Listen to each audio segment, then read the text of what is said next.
Guillermo. Emil, Amok to you. How are you? Welcome to the week. Have you, I guess if you haven't figured out if you're springing forward or falling back, I guess it's really severe. We're into now halfway through Monday.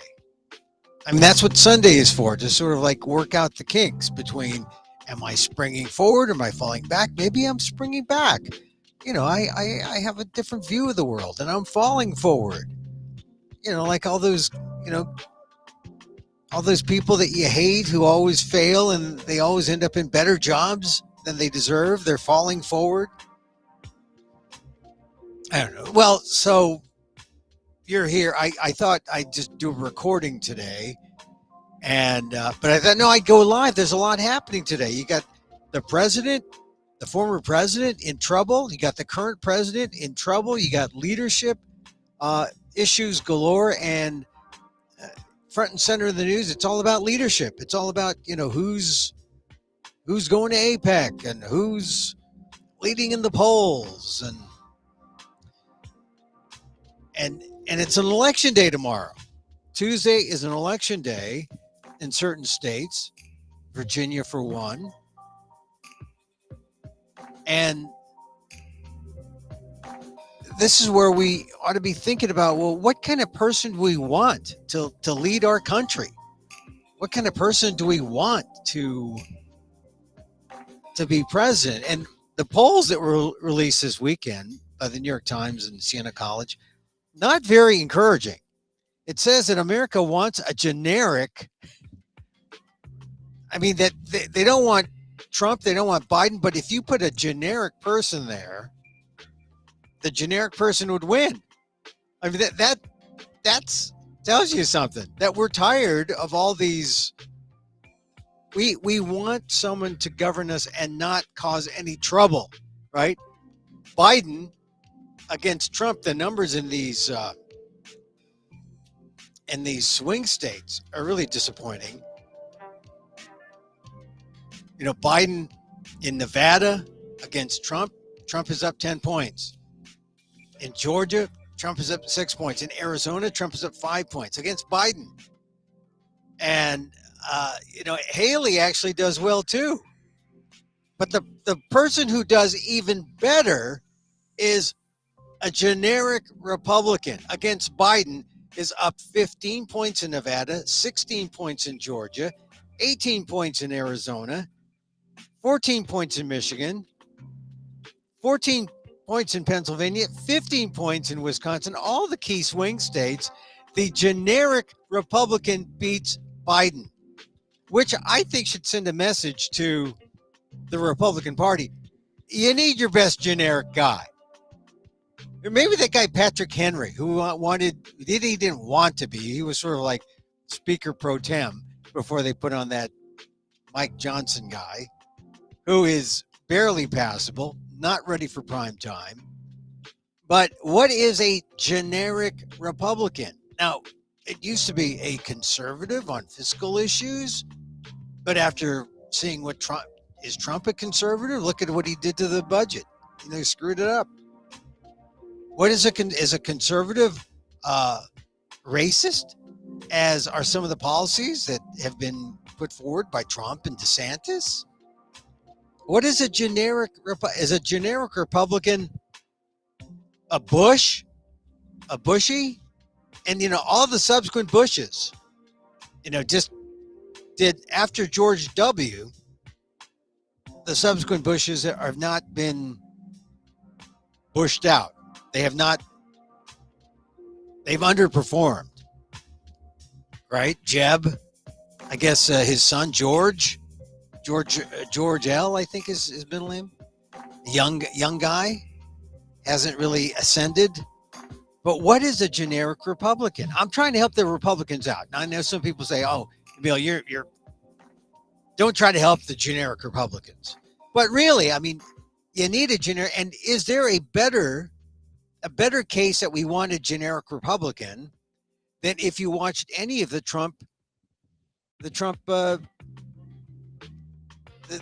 testimony today, this morning? Did he show a respect for the court, a respect for the judge? No. Did he show a respect for the law? No. And this is a civil case. Here's the thing about Trump, and all the commentators are saying this, that he knows he's lost. This is just a show for public opinion. But public opinion, if you go by the New York Times Siena College poll, shows that people in these key swing states, they want a generic Republican. They don't want trouble. They don't want Trump. They don't want DeSantis and his wokeism. They don't want Haley. Well, Haley, surprisingly, would go up against Biden much better than Trump and DeSantis. But they don't like Haley as much as a quote-unquote generic Republican. I don't even know what a generic Republican is anymore. They used to call them cloth coat conservatives. That's what they called Pat Nixon. Right? She was not an elitist, not a fur coat type, cloth coat conservative. I don't know what a generic Republican, would that be someone a little more moderate than Trump, DeSantis, and Haley? Because I think maybe the country needs someone, well, certainly a lot more moderate than Trump. If you saw his behavior today, he acted like a spoiled brat. DeSantis, with his policies on book bans and his wokeism or anti-wokeism, he's not a bridge builder. And Haley, like I said, Haley comes closest to generic Republican, but according to this poll, generic Republican would beat Joe Biden by double digits easily in all these key swing states by 14 to 15%. That says something. Who's a generic Republican out there? Because that's what America wants. And just as America seems to want a generic Republican, Americans seem to want a generic Democrat. Because this is how Trump fared in this Times Siena poll against Joe Biden. 4 years ago, the Dems beat Trump by 2 percentage points. Today, the Republicans, according to this poll, would eke out a win against Joe Biden by 5 points. A named alternative would only, not much difference. The Trump would still beat a named alternative. Who would beat Trump? An unnamed generic Democrat. 4 years ago, an unnamed generic Democrat would beat Donald Trump by 3 points, sort of like Joe Biden. Joe Biden was beat, 4 years ago, beat Trump by 2, according to this poll. So it almost equates the two, Joe Biden with a generic Republican, generic Democrat. But Joe Biden is not a generic Democrat, right, in this poll that was taken and released this weekend. Today, a generic unnamed Democrat would beat Donald Trump by 8 points. Now, maybe, come on, Emil, you don't name a person, so people are going to like an unnamed person. You say a generic Democrat, but that's why the numbers are high. They don't know. They don't have the animosity, so they're not going to say, oh, I hate that person. I'm not going to vote that person. But it tells you something in these polls when a generic Democrat against a Republican frontrunner like Trump would beat Trump by 8 points. That's something, I think. So, who's the generic Democrat? Would that be Gavin Newsom, who's just waiting for his opportunity to meet with President Xi in San Francisco at the APEC meeting? Although that APEC meeting, that Asian leaders, or actually leaders from it's not just Asia, it also includes some Latin American countries. Crazy thing about that, it's really kind of a photo op. And unless Biden meets Xi or Gavin Newsom meets Xi, one of those two, is going to meet President Xi of China, because that's sort of that's kind of another variable in our geopolitical equation. What is China going to do? How is the United States going to deal with China? You already have flashpoints in Ukraine and the Middle East. We got flashpoints potentially in Asia with Taiwan, and not just Taiwan now. You got to go down to the South China Sea, to the West Philippine Sea, where China's trying to Bigfoot the Philippines, the Spratly Islands, trying to, that's a sovereign nation, essentially.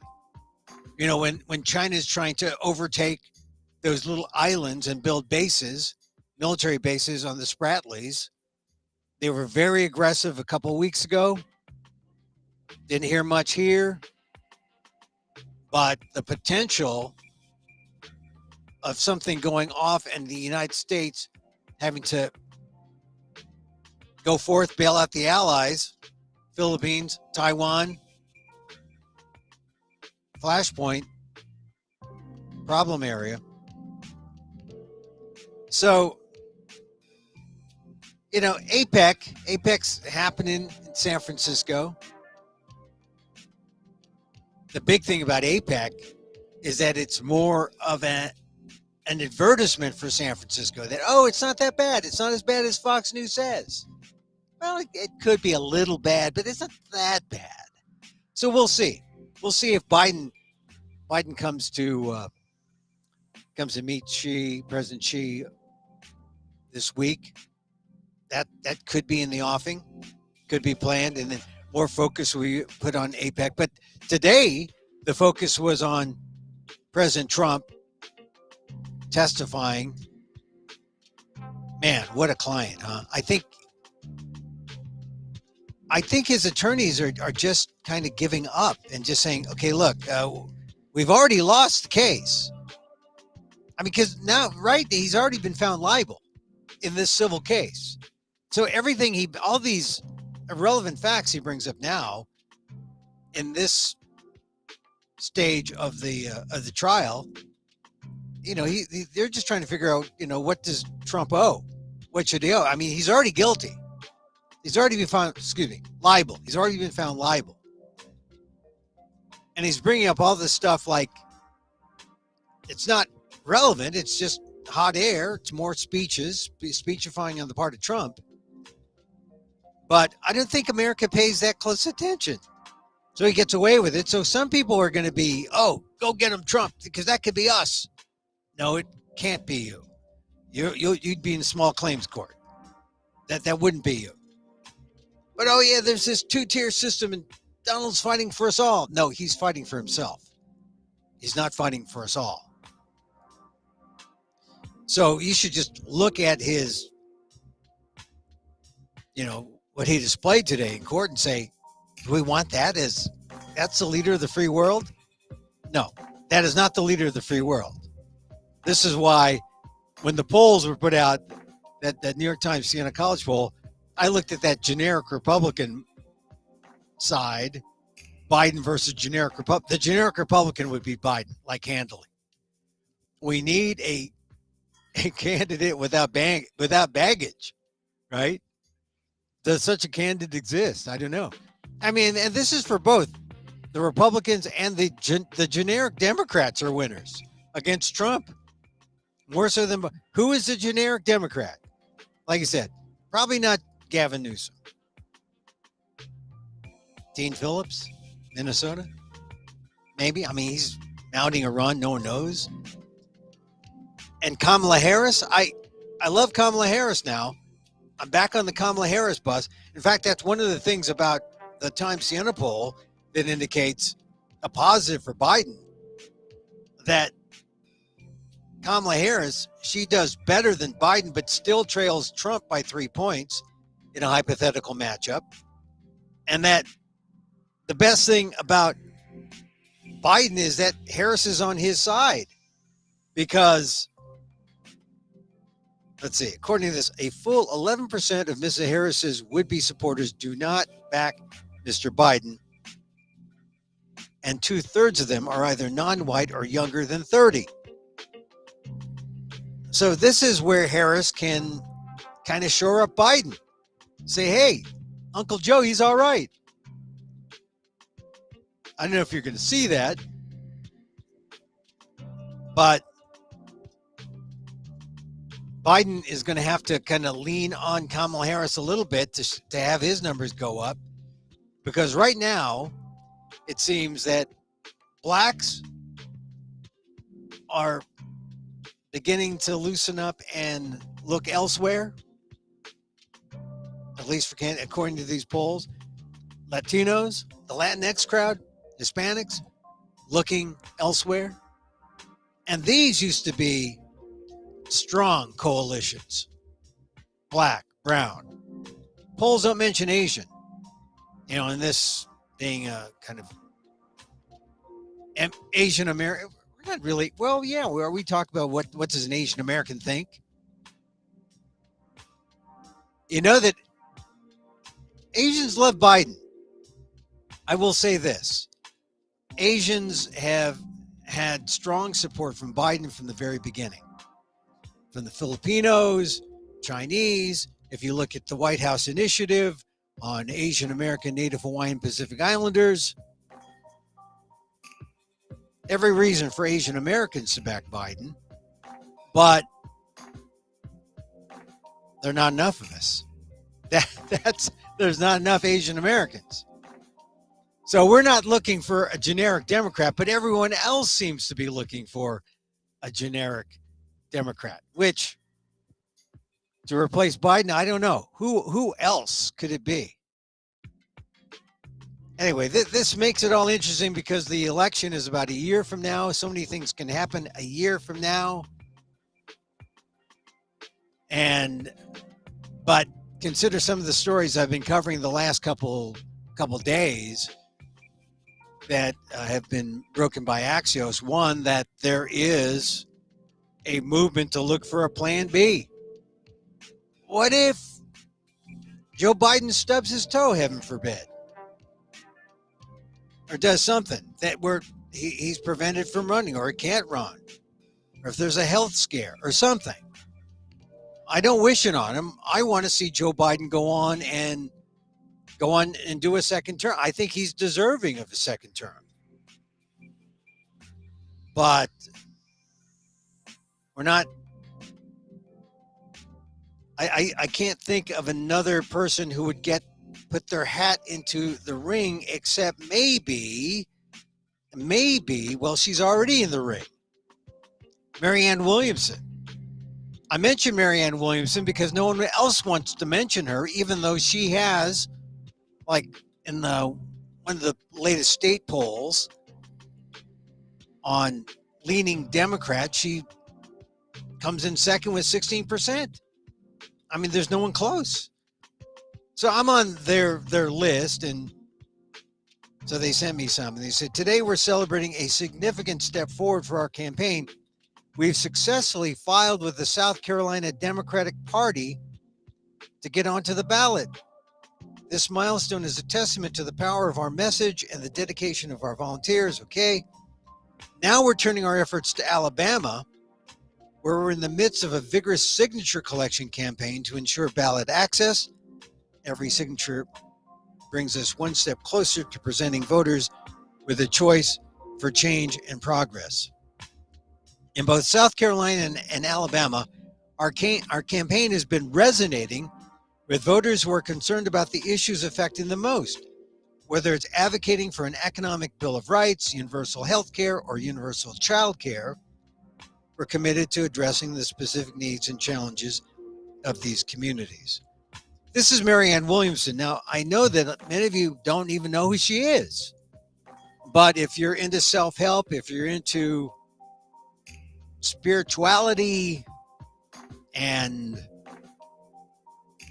mindfulness, say, a lot of people have discovered Marianne Williamson within the last, say, 5 to 10 years. I mean, she's big. She has a following. And I position Marianne Williamson sort of, if the Republicans have an evangelical right, then Marianne Williamson is the spiritual left. I mean, she really is non-denominational. But she's pro-choice. She's for the working class. She's for health care, universal health care. She's for a lot of people who don't have a voice. And if you don't know about Marianne Williamson, I'd say check her out. Check her out. I like her for a meditation partner right now more than as president, but only because she hasn't run for president before. I mean, she's run for president before. She hasn't held elective office. But if a generic Republican or if a generic Democrat is the only one who could do better against Trump than Joe Biden and can beat Trump, then I'd say Marianne Williamson's worth a look. Because I look at the field and I say, who's a generic Democrat? Generic Democrat? Don't know. Someone moderate. None comes to mind. Everyone's more slightly left. Joe Biden is not as left as you'd like. Hey, I mean, he was running mate of Obama. And look at Obama this weekend at his big Obama Fest. His, Democrat, the Obama Foundation had their, essentially was a reunion. And I told you that he was going to use this phrase, inclusive capitalism. Look, capitalism is a good thing. It's been good for our society. But at whose expense? We can't forget the people who don't participate. That's why Obama is pushing this idea of inclusive capitalism. Well, I mean, maybe. I mean, it's still capitalism. And it might take much more than inclusive capitalism to try to fix some things. I talked about this last time with Professor Dan. Barack Obama, 15 years after. I mean, this is the thing about the first week in November. It's usually an election week, or the first, 9-10 days. Usually an election happens on the Tuesday, right? And so this is the 15th year. Voted in 2008, inaugurated 2009. I just remember when Obama, when he was inaugurated, the excitement was so high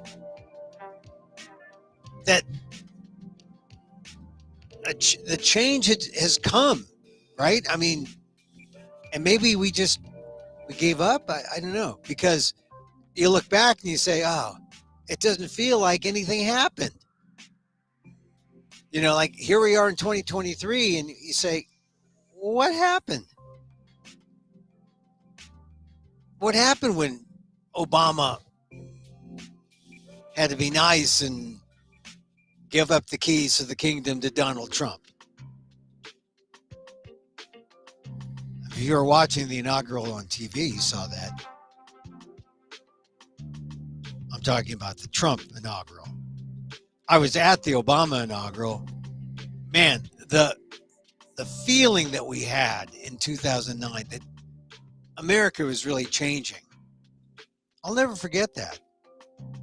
And maybe we had such high expectations. That's why I feel kind of let down. Like, what happened? What happened? So, I know this, though. When people were talking about post post-racial. We're not post-racial. We're far from post-racial. I don't know where we are, you know? And this is the thing about when you look at the polls and they say America wants a generic Republican or a generic Democrat. Maybe that's like we just want to right the ship after Trump. We got to get back out of, divisive mode, and maybe a generic politician is what we need to bring us to the center. Because that's where we need to be. Otherwise, we're sniping each other and not finding any kind of common ground.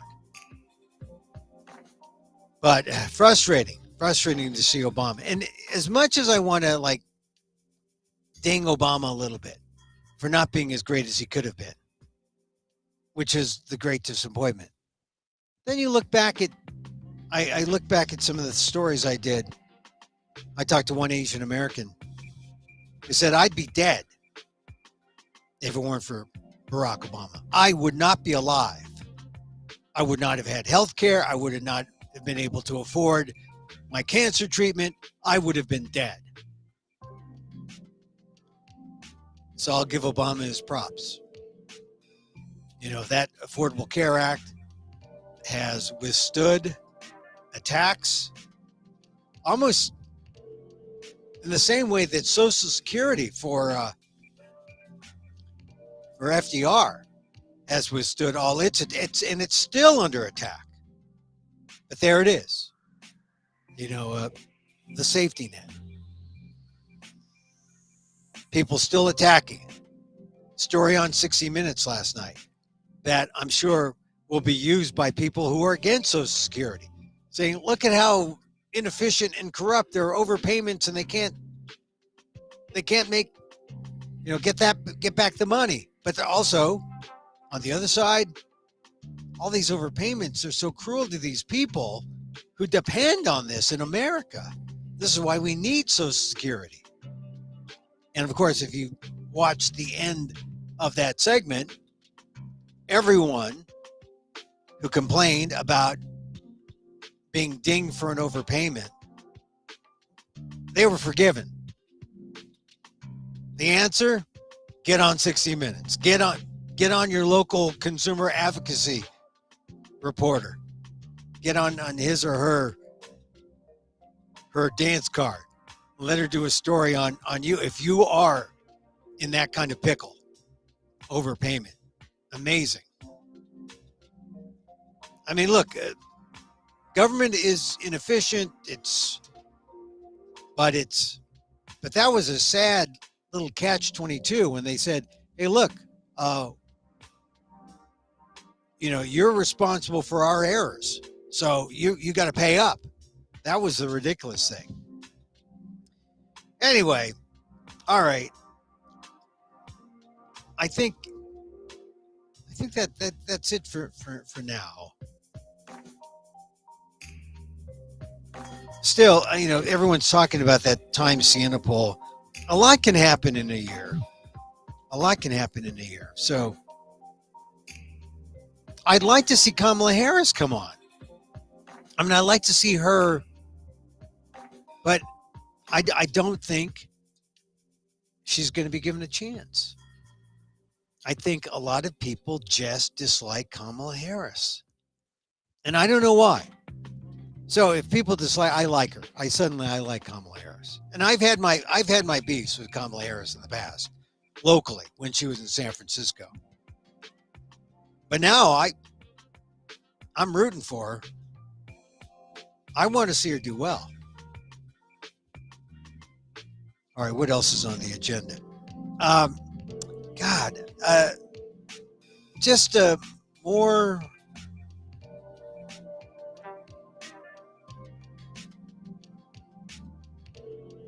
I had some Burmese food over the weekend. If you haven't had Burmese food, the tea leaf salad. I tried to look into the tea leaves to predict some. I couldn't predict anything. But it sure was tasty, the tea leaf salad. Someone said, oh, we're warning you, there's caffeine in the tea leaves. Come on, I drink like 8 cups of coffee a day. There was no caffeine in that tea leaf salad, but it was delicious. Delicious. All right. Okay, we're going to not comment on Israel and Gaza today, although it's touch and go. And I have another dispatch from my friend, my Filipino-American friend, that I will read tomorrow. It's election day. Go out and vote. Get excited if you're in a voting state. I know Virginia is one of the states. I think Kentucky is another. But get out there. Let's see. I'm going to look this up here. Find out which states are, in fact, voting tomorrow.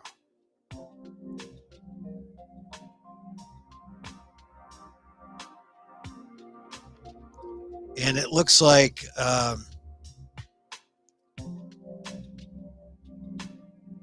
Ohio is voting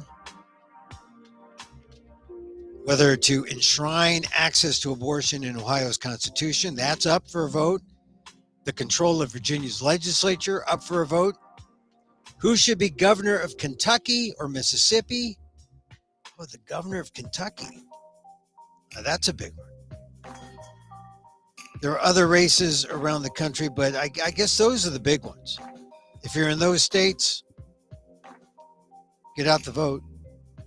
It's a Tuesday, November, and we're a year away from the really big one in 2024. So I'll keep an eye out on all that.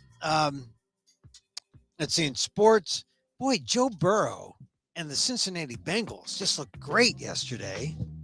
And I must say that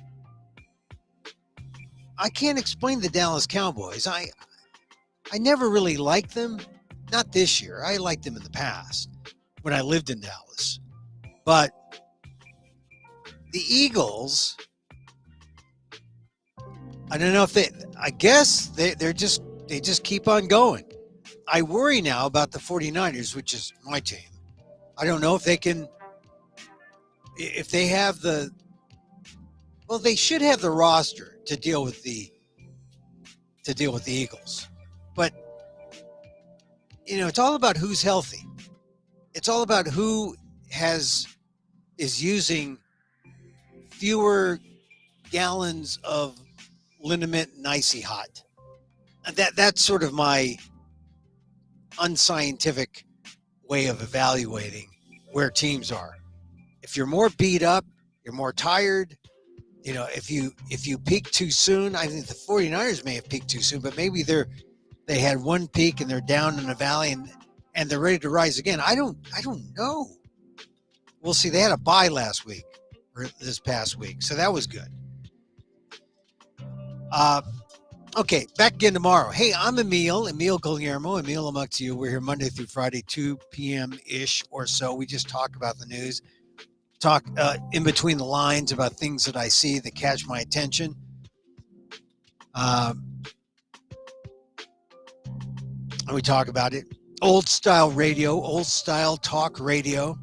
You turn on your radio. Who listens to radio anymore, right? I mean, really, all you have is usually what? You have your iPhone, and I call this my secret podcast because I don't put this out on I could, but I'm a little lazy. I don't put it out on the podcastings. But you find us on YouTube, or you find us on Twitter, or you find us on X, or you find us on Facebook, and we do this thing live. In fact, I'm gonna do more live interviews with some folks coming up this week. So check it out. Thank you for being here with me. Really, I appreciate you. I don't say this enough, but if you hear the final sign off, the final sign off always is a loud embrace in favor of me to you, right? So I appreciate you being here. And you can catch us live, and then you can put in a comment in chat. Someone says, Marianne Williamson, no baggage. Oh, someone liked her. And someone says, you gots to be living under a rock. You obviously have no idea. Well, I don't know about that. I think I have a few ideas. But, so, I mean, we could chat or you can just listen. I mean, that's the ideal way of doing this show. Just put me on your iPhone, press play, and just leave it. Just pretend it's the radio, right? And then go about your business and put on your headphones or you type away in your cubicle or whatnot while you're doing the dishes. I think we have some dishwashers out there who say, yeah, I listen to you while you do. Now, actually, we have people who fall asleep while listening to which is good because direct access to the subconscious. That's what it's about. That direct access right in there. Anyway, we close each show with a little meditation, a little metta, M-E-T-T-A. I like the 2-word meditations of like Thich Nhat Hanh, where you breathe in and said space, breathe out and said free, space, free. I mean, whenever you feel cornered, just remember that meditation. Relax, release. There's more space there for you. A lot more space than you think. So we close with a little metta, the loving kindness meditation, because it helps. It helps. Because doesn't it help to know that as I... Oh, there's someone there. Yeah, see, I'm telling you, it's God. God's calling. He called for once. It works. As I wish for me, I wish for you. May you be safe. May you be happy. May you be healthy. And may you live with ease. Until next time, Emil Guillermo here. Mahal Kita.